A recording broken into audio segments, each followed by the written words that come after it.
Regular viewers will know I count myself as a traditionalist, that's both in the philosophical sense as well as the more normative sense of just believing in traditional culture. Now, it's an interesting time for someone like me because young men across the Western world are getting increasingly interested in traditional lifestyles. They even have a name for it. They call it the Tradlife, where they want to have a trad wife and they abide by traditional gender roles. They have conservative belief systems. They eat organic food and wish to remain close to their religions or spiritual beliefs. I personally read this movement as the collective soul of young Western men yearning for a sense of order, balance and meaning in their lives after decades of the corroding effects of liberal modernity which has rotted their hearts and minds. But like any movement online, it has a tendency to go a bit too far and become a caricature of itself in many ways. This reared its head again recently with the online commentator Lauren Southern. Now, for those who don't know who Lauren Southern is, she's a right-wing commentator from Canada. She took up the trad life a while ago and then said it was a living hell because her husband was abusive or something like that. Now, as you can imagine, this was absolute gold to the liberals because to them it proved that the trad life is a load of nonsense, it just harms women and so on and so on. Yet she's back in the news more recently because she's apparently had an affair with Destiny. For those who don't know who he is, he's the left-wing firebrand who's famous for hating all right-wingers, being cucked by his own wife and having sex with men. Now, as you might imagine, this has led some to believe that the trad life is all nonsense and that right-wing women secretly crave aggressive leftists who like to get porked by other men. And on the counterpole, it's led many on the right to say this is more evidence as to why you can't trust modern women and reaffirm their beliefs in the red pill. Now, as I've said before on this channel, I believe there is some value in young men taking the quote-unquote red pill, and that's because marriage can be very dangerous for modern men. Attraction doesn't work like you've been told in Hollywood movies, and there are some harsh truths about women that it pays to wise up to. But as I said earlier, like any online movement, the red pill can get a bit OTT. That's because it falls into its own echo chamber, and it does tend to attract quite a lot of bitter men. Sometimes you wonder if it's really helping men or hurting them in the long run. Case in point, here's a tweet from a red pill account that went viral recently, got 90 million views. You can see here's Pierce Brosnan with his wife, and you can see the picture on the left is in the 90s, I think, and then now where she's put on a bit of weight. And this guy is saying this is a reminder to avoid marriage.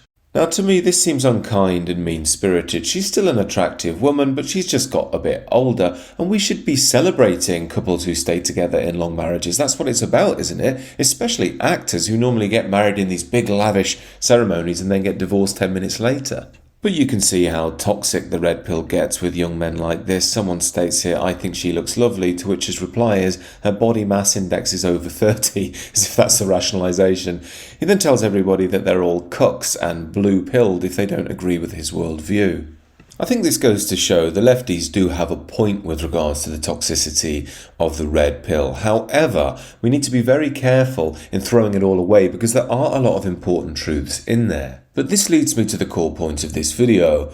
If the West is to course correct from its path towards destruction, we are going to have to embrace traditional beliefs once more. That means gender normativity, family and birth rates going right up so we can regenerate our societies. Now, if this turn back to tradition is going to come, I think men and women are going to have to reset their relationship a little bit and start to see the innate value in the other. We actually need the opposite gender. The first thing to say about this is I see a lot online in the trad movements about a return to order, and of course I sympathise with that. However, if all you have is order alone, it can become quite an oppressive force. That's probably what Lauren Southern experienced in her marriage. It's worth remembering that we get our traditional values in the West from the Christian religion. And when you look into the Christian teaching, it's not so much that we should have traditional values to lord it over anybody. They're supposed to be rooted in love. Now, I know themes such as love can be very unpopular on the right. That's largely because the term has been liberalised. It makes us think of softness and soppiness and,